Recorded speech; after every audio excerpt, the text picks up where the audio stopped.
A paz do Senhor, meus queridos, bem-vindos ao estudo de mais uma lição da Escola Bíblica Dominical. Hoje estudaremos a lição número 5 com o seguinte tema: o juízo contra Sodoma e Gomorra. Os pecados de Sodoma e Gomorra foram tão graves que Deus interveio pessoalmente na história para promover um julgamento com a imediata destruição das cidades da Campina do Jordão. Deus agiu como um médico quando corta um tumor canceroso. Foi doloroso, mas necessário. Se Deus não tivesse destruído aquelas cidades, elas teriam contaminado toda a raça humana.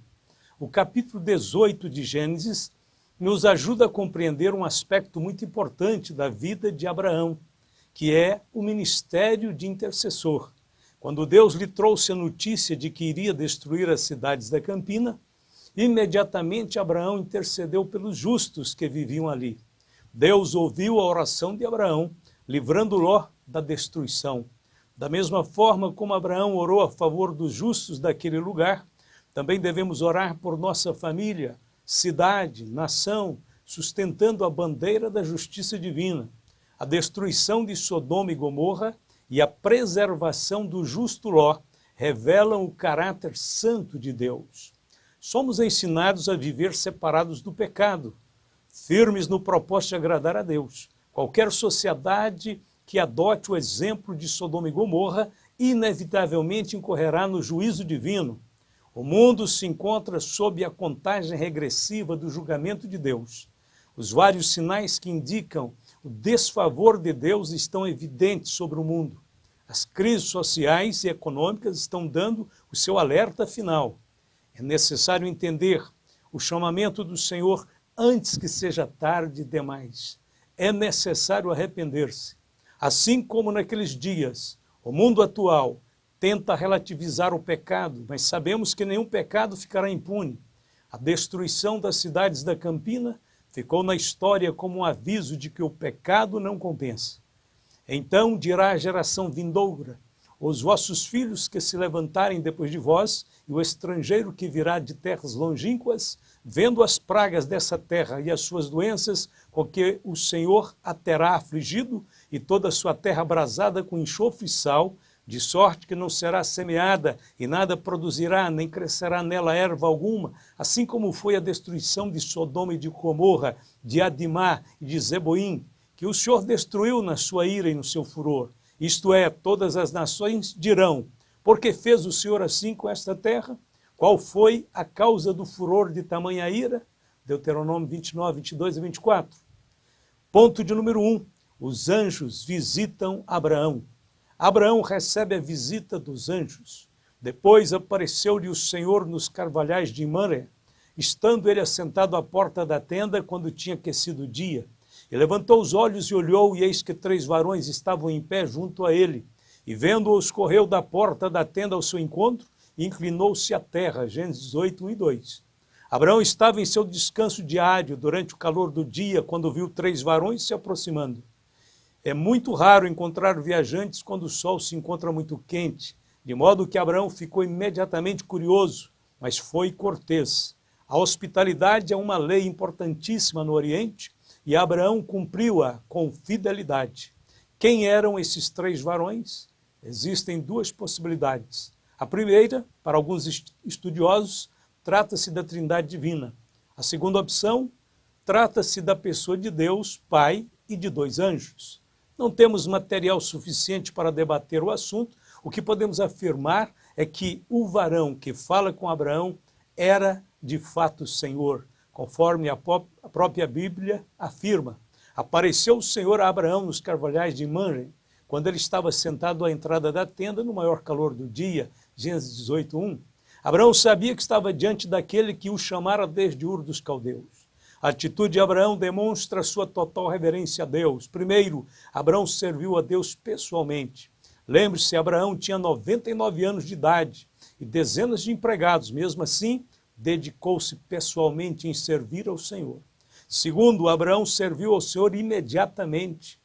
E levantou os olhos e olhou, e eis 3 varões estavam em pé junto a ele. E vendo-os, correu da porta da tenda ao seu encontro e inclinou-se à terra. Gênesis 18, verso 2. Terceiro, Abraão serviu ao Senhor com rapidez. E Abraão apressou-se em ir ter com Sara a tenda e disse-lhe: amassa depressa 3 medidas de flor de farinha e faze bolos. E correu Abraão às vacas e tomou uma vitela tenra e boa e deu ao moço, que se apressou em prepará-la. Gênesis 18, 6 e 7. Quarto, Abraão serviu ao Senhor com generosidade. Preparou o pão da flor de farinha e matou um novilho tenro e bom. Abraão não ofereceu nada de segunda categoria. Ele deu o melhor que tinha para Deus. E quinto, Abraão serviu ao Senhor com humildade. Levantou os olhos e olhou, e eis 3 varões estavam em pé junto a ele. E vendo-os, correu da porta da tenda ao seu encontro, inclinou-se à terra e disse: meu Senhor, se agora tem achado graça aos teus olhos, rogo-te que não passes de teu servo. Gênesis 18, 2 e 3. Abraão se colocou na condição de servo e permaneceu o tempo todo entusiasmado com a presença do Senhor em sua tenda. No final, quando o Senhor se retirava, Abraão o acompanhou. E levantaram-se aqueles varões dali e olharam para a banda de Sodoma, e Abraão ia com eles acompanhando-os. Gênesis 18, 16. A hospitalidade de Abraão. Continuem a amar uns aos outros como irmãos em Cristo. Não deixem de receber bem aqueles que vêm à casa de vocês, pois alguns que foram hospitaleiros receberam anjos sem saber. Hebreus 13, 1 e 2. É impressionante observar a cordialidade de Abraão para com seus hóspedes. O patriarca ofereceu o melhor que tinha aos seus visitantes. Enquanto comiam e conversavam, o Senhor perguntou: onde está Sara, tua mulher? E ele disse: ei-la, aí está na tenda. Naquele tempo as mulheres não apareciam em público, quando as pessoas desconhecidas que não pertenciam à família estavam presentes. Mas o Senhor sabia que ela estava escutando tudo à porta da tenda. Então o Senhor lhe disse: certamente daqui a 1 ano voltarei a visitar vocês, e eis que Sara, tua mulher, terá um filho. E ouviu Sara, que estava escutando, próximo à porta da tenda, atrás dele. Gênesis 18, 10. Essa era a promessa mais aguardada por Abraão e Sara. O riso de Sara. Assim, pois, riu-se Sara consigo, dizendo: terei ainda deleite depois de haver envelhecido, sendo também o meu senhor já velho? E disse o Senhor a Abraão: por que se riu Sara, dizendo: na verdade gerarei eu ainda, havendo já envelhecido? Haveria coisa alguma difícil ao Senhor? Ao tempo determinado tornarei a ti por este tempo da vida, e Sara terá um filho. E Sara negou, dizendo: não me ri, porquanto temeu. E ele disse: não digas isso, porque te riste. Gênesis 8, 12 a 15.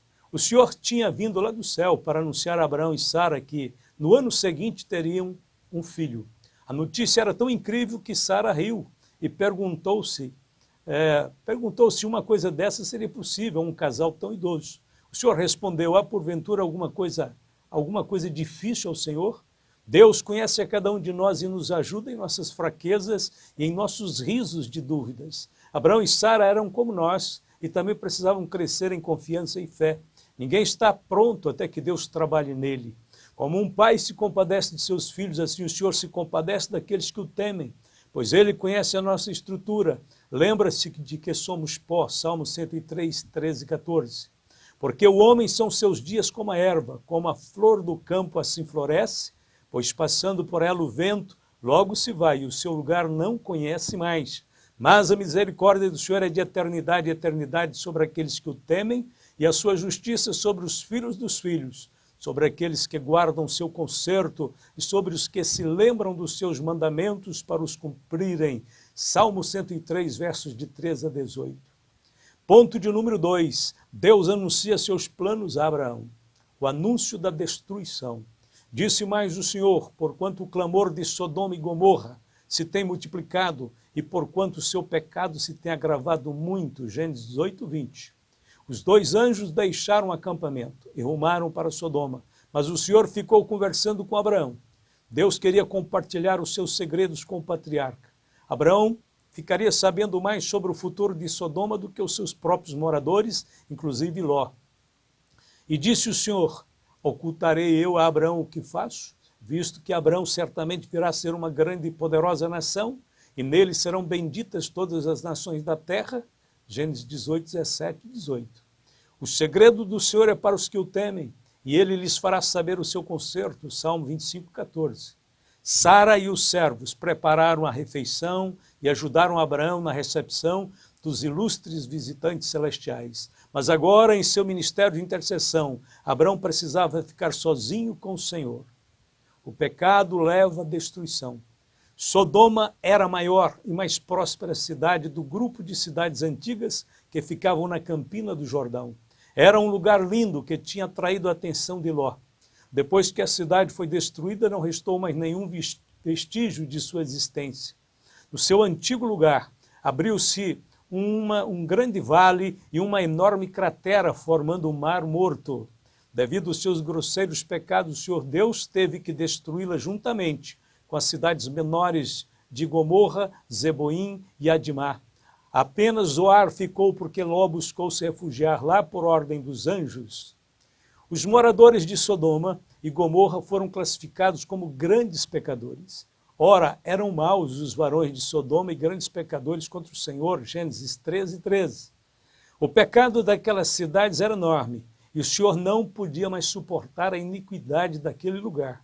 Deus é santo e não tolera a prática do pecado, embora tenha misericórdia do pecador.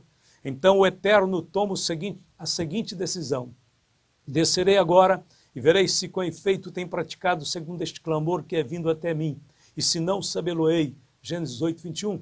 Olhando para a Bíblia, podemos enumerar os vários pecados cometidos pelas cidades da Campinas. São eles: primeiro, perversão sexual. E não se esqueçam das cidades de Sodoma e Gomorra e as cidades vizinhas, todas cheias de imoralidade de toda espécie, inclusive a paixão de homens por outros homens. Aquelas cidades foram destruídas pelo fogo e continuam a servir de advertência para nós. Judas, capítulo 1, verso 7. Os homens daquelas cidades eram dados às práticas sexuais contrárias à natureza e ao plano original de Deus. A palavra sodomia se tornou sinônimo de práticas homossexuais. Segundo o pecado, soberba, ociosidade e desprezo pelos pobres. Eis que esta foi a maldade de Sodoma, tua irmã, soberba, fartura de pão e abundância de ociosidade teve ela e suas filhas, mas nunca esforçou a mão do pobre e do necessitado. Ezequiel 16, 49. Terceiro pecado, perda total da vergonha. A aparência do seu rosto testifica contra eles e publicam seus pecados como Sodoma, não os dissimulam. Ai da sua alma, porque se fazem mal a si mesmos. Isaías 3:9. Quarto pecado, falsidade, maldade. Mas nos profetas de Jerusalém vejo uma coisa horrenda. Cometem adultérios e andam com falsidade e esforçam as mãos dos malfeitores para que não se convertam da sua maldade. Eles têm se tornado para mim como Sodoma e os moradores dela como Gomorra. Jeremias 23:14. Quinto pecado, violência. Eles, porém, disseram: sai daí. Disseram mais: esse indivíduo como estrangeiro veio aqui habitar e quer se arvorar em juízo. Nós te faremos mais mal a ti do que a eles. E arremessaram-se sobre o homem, isto é, sobre Ló, e aproximavam-se para arrombar a porta. Gênesis 19, verso 9. Sexto pecado, idolatria. E foram-se e serviram a outros deuses, e se inclinaram diante deles, deuses que os não conheceram, e nenhum dos quais ele lhes tinha dado, pelo que a ira do Senhor se acendeu contra esta terra, para trazer sobre ela toda a maldição que está escrito neste livro, Deuteronômio 29, 26 e 27. A intercessão. A decisão já estava tomada, mas Deus compartilhou com Abraão o juízo que estava para vir. Diante desta revelação, Abraão colocou-se na posição de um intercessor. Ele então suplica a favor dos justos que possivelmente viviam ali. É muito triste quando há ninguém que interceda, quando não há ninguém que se preocupe com a nossa alma. A Bíblia diz: livra os que estão destinados à morte e salva os que são levados para a matança se o puderes retirar. Provérbios 24:11. Viu que não havia ajudador algum e maravilhou-se de que não houvesse um intercessor, pelo que o seu próprio braço lhe trouxe a salvação e a sua própria justiça o susteve. Isaías 59:16. Os intercessores devem ter um coração compassivo e uma profunda preocupação com a salvação dos perdidos, independentemente de quais sejam os pecados deles. Abraão acreditava que havia alguns justos naquela cidade, além de seu sobrinho Ló. Provavelmente, se Ló tivesse levado a sua família inteira a crer no Senhor, o julgamento teria sido evitado. Não importa quão pequeno e insignificante sintamos, o nosso testemunho pessoal é muito importante para Deus. Quando os 2 anjos chegaram à cidade de Sodoma, foram hospedados por Ló. Porém, os homens de Sodoma eram tão perversos que cercaram a casa e exigiram que Ló os entregasse, a fim de os conhecerem sexualmente. Ló não consentiu e ofereceu suas próprias filhas, mas eles responderam: sai da nossa frente, e diziam uns aos outros: esse homem é estrangeiro e quer mandar em nós. Depois, virando-se para Ló, disseram: pois agora vamos fazer com você pior ainda do que íamos fazer com seus hóspedes. Os homens de Sodoma se atiraram contra Ló e chegaram perto da porta para arrombá-la. Mas os visitantes pegaram Ló e o puxaram para dentro da casa e fecharam a porta. E em seguida eles fizeram que os homens, tanto os moços como os velhos, que estavam do lado de fora, ficassem cegos, e assim não conseguiram encontrar a porta. Então os visitantes disseram a Ló: tem mais gente sua aqui? Pegue os seus filhos e as suas filhas, seus genros e outros parentes que você tiver na cidade e tire todos daqui, pois nós vamos destruir este lugar. O Senhor Deus tem ouvido as terríveis acusações que há contra essa gente, por isso nos mandou para destruirmos Sodoma. Gênesis 19, de 9 a 13. Ponto de número 3, a destruição de Sodoma e Gomorra. Deus é fogo consumidor. E ao amanhecer os anjos apertaram com Ló, dizendo: levanta-te, toma tua mulher e tuas 2 filhas que aqui estão, para que não pereças na injustiça desta cidade. Ele, porém, demorava-se, e aqueles varões lhe pegaram pela mão, e pela mão de sua mulher, e pela mão de suas 2 filhas, sendo-lhe o Senhor misericordioso, e tiraram-no, e puseram-no fora da cidade. Gênesis 19, 15 e 16. O juízo de Deus estava prestes a desabar, e como Ló e sua família demoravam para sair, os anjos lhe pegaram pela mão e os tiraram para fora da cidade do pecado. A ordem do Senhor era: não olhes para trás de ti, não pares em toda esta campina. Então o Senhor fez chover enxofre e fogo do Senhor desde os céus sobre Sodoma e Gomorra, e derribou aquelas cidades, e toda aquela campina, e todos os moradores daquelas cidades, e o que nascia da terra. O juízo de Deus foi tão devastador que até os dias de hoje essas cidades nunca mais foram novamente erguidas ou habitadas, e o solo da região é improdutivo devido à grande quantidade de enxofre. A maior parte da área destruída encontra-se atualmente submersa sob as águas do Mar Morto. Uma catástrofe sem igual. E toda a sua terra abrasada com enxofre e sal, de sorte que não será semeada e nada produzirá, nem nela crescerá erva alguma, assim como foi a destruição de Sodoma e de Gomorra e de Adimá e de Zeboim, que o Senhor destruiu na sua ira e no seu furor. Deuteronômio 29, 3.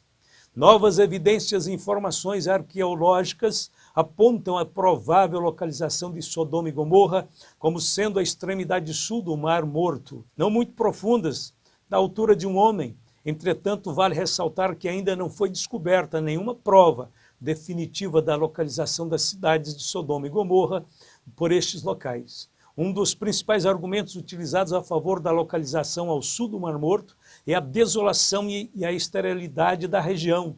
Tudo indica que aquela área foi alvo de um grande julgamento, onde podemos encontrar muitas formações de sal, enxofre e petróleo.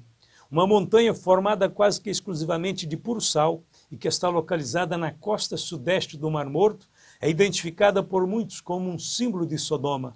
Atualmente, os guias locais referem-se a essa montanha como a mulher de Ló, em alusão ao episódio da destruição de Sodoma, em que a mulher de Ló foi convertida em sal. Há também outra informação interessante. Investigações arqueológicas afirmam que por volta do ano 2000 a.C., houve uma catástrofe muito grande naquela área. Arqueólogos estimam que aquela área ficou vazia por pelo menos 600 anos. Acredita-se que tal catástrofe tenha sido um grande terremoto, que também ocasionou a liberação e a explosão de depósitos gasosos. Considerando que a data esteja correta, Tal desastre coincide com o período da catástrofe descrita na Bíblia, o tempo em que as cidades gêmeas foram visitadas pelo fogo que desceu do céu. Assim, as ruínas das cidades podem ter sido cobertas pelas águas do Mar Morto após o cataclisma, elevando do nível do solo que causou uma inundação grandiosa naquele terreno.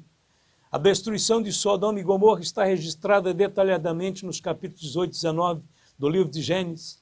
E em conexão com a história da destruição de Sodoma e Gomorra, o texto bíblico fala sobre como o Senhor concedeu o livramento a Ló e sua família, de acordo com o escritor de Gênesis, com exceção de Zoar. As demais cidades daquela campina também foram atingidas pelo juízo divino. Naquela ocasião da destruição, Ló intercedeu por Zoar e a cidade foi salva da destruição. Gênesis 19, 20 a 23. Zoar era uma cidade menor que as demais e ficava a uma pequena distância de Sodoma e Gomorra. Após fugir de Sodoma, Ló se hospedou ali provisoriamente. Depois ele acabou partindo para as colinas atrás da cidade. A destruição de Sodoma e Gomorra se deu por meio de fogo que desceu do céu. A Bíblia relata que o Senhor fez chover fogo e enxofre do céu e derribou aquelas cidades e toda aquela campina e todos os moradores daquelas cidades e o que nascia da terra. Gênesis 19, 25. A destruição foi tão grande que toda a planície foi atingida, consumindo todos os habitantes e também a vegetação daquele lugar, conforme podemos notar na expressão e o que nascia da terra. Isso significa que a terra, que antes era uma região frutífera e populosa, após o julgamento divino passou a ser estéril e deserta. O julgamento de Sodoma e Gomorra é amplamente mencionado nas Escrituras. Por exemplo, Deuteronômio 29, 23, Isaías capítulo 1, verso 9, capítulo 3, verso 9, Jeremias 23, 14, Jeremias 50, 40, Ezequiel 16, 46, Ezequiel 16, 49, Mateus 10, 15, Lucas 17, 28 a 30, Romanos 9, 29, segunda carta de Pedro, capítulo 2, de 6 a 8, Judas, capítulo 1, verso 7. Transformada em estátua de sal. E a mulher de Ló olhou para trás e ficou convertida numa estátua de sal. Gênesis 19, 26. Mas no dia em que Ló saiu de Sodoma, choveu do céu fogo e enxofre, consumindo a todos. Assim será no dia em que o Filho do Homem se há de manifestar. Lucas 17, 29 e 30. Lembrai-vos da mulher de Ló. Lucas 17, 32. Infelizmente, a mulher de Ló não seguiu a recomendação dos anjos para não olhar para trás. Ela olhou e ficou convertida numa estátua de sal. A mulher de Ló representa aqueles cujos pés seguem para frente, mas a mente fica para trás. Aqueles que não conseguem tirar o coração do mundo. Aqueles que não conseguem acreditar que o presente e o futuro com Deus é sempre o melhor caminho. E Jesus lhe disse: ninguém que lança a mão do arado e olha para trás é apto para o reino de Deus. Lucas 9, 62. Vamos para a conclusão.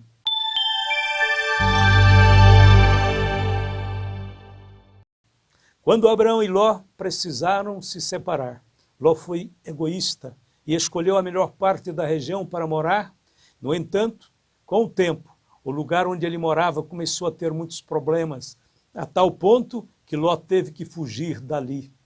No fim das contas, Ló, que era um homem rico, acabou perdendo toda a sua fortuna quando a cidade de Sodoma foi destruída, e ainda perdeu sua esposa, que virou uma estátua de sal. As pessoas de Sodoma e Gomorra viviam no pecado e não queriam se arrepender. Por isso sofreram um terrível juízo divino, porque amavam o pecado e não queriam obedecer a Deus. Quando aceitamos Jesus em nossas vidas, não queremos mais pecar. Aprendemos que o pecado nos separa de Deus e não ficamos felizes quando pecamos. Aprendemos que a nossa confiança deve estar unicamente em Deus. Devemos obedecê-lo em todos os momentos e reconhecê-lo como Senhor das nossas vidas. Se alguém quer ser feliz, procure fazer a vontade de Deus. Se pecar, peça perdão. Não participe das coisas mundanas. Não olhe para trás como a mulher de Ló. Quem ama a Deus deve demonstrar isso vivendo em novidade de vida e fazendo aquilo que lhe agrada, porque o fogo que há de vir abrasará todos os que cometem a impiedade. Como lemos, pois eis que aquele dia vem ardendo como forno, todos os soberbos e todos que cometem impiedade serão como palha, e o dia que está para vir os abrasará, diz o Senhor dos Exércitos, de sorte que lhes não deixará nem raiz nem ramo. Mas para vós que temeis o meu nome nascerá o sol da justiça, e salvação trará debaixo das suas asas. E saireis e crescereis como os bezerros do cevadouro, e pisareis os ímpios, porque se farão cinza debaixo das plantas de vossos pés, naquele dia que farei, diz o Senhor dos Exércitos. Malaquias 4, de 1 a 3. Vivemos dias semelhantes aos de Sodoma e Gomorra. Em todos os lugares vemos crimes, guerras, violência, ganância e muita maldade. Conforme lemos, Deus julgará este mundo com fogo do céu. E a vós que sois atribulados, descanse conosco, quando se manifestar o Senhor Jesus desde o céu, com os anjos de seu poder, como labareda de fogo, tomando vingança dos que não conhecem a Deus e dos que não obedecem ao Evangelho de nosso Senhor Jesus Cristo, os quais, por castigo, padecerão eterna perdição, ante a face do Senhor e a glória do seu poder, quando vier para ser glorificado nos seus santos e para se fazer admirável naquele dia em todos os que creem, porque o nosso testemunho foi crido entre vós, segundo aos Tessalonicenses capítulo 1, versos 7 a 10. As perspectivas para o mundo atual não são boas, mas os salvos em Cristo ficarão livres dos males que sobrevirão, porque Deus não nos destinou para a ira, mas para a aquisição da salvação por nosso Senhor Jesus Cristo. 1 aos Tessalonicenses capítulo 5, verso 9. Haverá livramento para os que esperam no Senhor. Jesus morreu para nos livrar da ira futura. Glória a Deus. Louvado seja o Senhor por estarmos concluindo esta palavra neste momento, rogando agora ao Senhor que nos abençoe, esteja conosco, onde você estiver, pare um minuto, receba a oração da fé. Deus quer tocar a sua vida, Deus quer abençoar a sua vida, seu lar. Deus quer entrar com providência para alguma área da sua vida que você está clamando a Deus já há muito tempo. Deus quer responder uma questão que está no seu coração. Deus quer comunicar à sua vida algo da parte dele. Aonde estiver, receba a oração da fé. Compartilhe comigo, orando ao Senhor. Querido Pai Celestial, no santo nome de Jesus, clamamos a Ti, Senhor, pelo livramento, pela cura, pela intervenção milagrosa do Senhor a favor daqueles que Te temem, daqueles que clamam e esperam em Ti. Eu estou orando neste momento, Senhor, por todas as pessoas que ouviram a Tua palavra neste momento, que estavam, Senhor, acompanhando a pregação e o ensino da palavra. Eu rogo, Senhor, que abençoe com poder, com vitória, que todo o mal seja repreendido, as doenças sejam agora aniquiladas pelo poder e pela autoridade do Senhor Jesus Cristo, que todo o mal saia agora em nome de Jesus, enfermidades de ordens emocionais, físicas, psicológicas, em nome de Jesus, cessa todo o mal, que o nome de Jesus seja glorificado em um milagre, agora mesmo, na vida de alguém que está clamando e está buscando o Senhor, sai agora a doença, a enfermidade, o Senhor te agora cancela, o Senhor agora tira todo o mal pelo poder do santo nome de Jesus. Oramos pelas famílias, Senhor, oramos por nossas criancinhas, guarda, proteja dos homens perversos e maus, abençoe nossa juventude, guarda, Senhor, nossas famílias, abençoe nossas igrejas e nossos líderes. Nós oramos a Ti confiantemente na Sua misericórdia e poder, agradecidos, louvamos o Teu nome hoje e sempre, todos podem dizer comigo, amém e amém.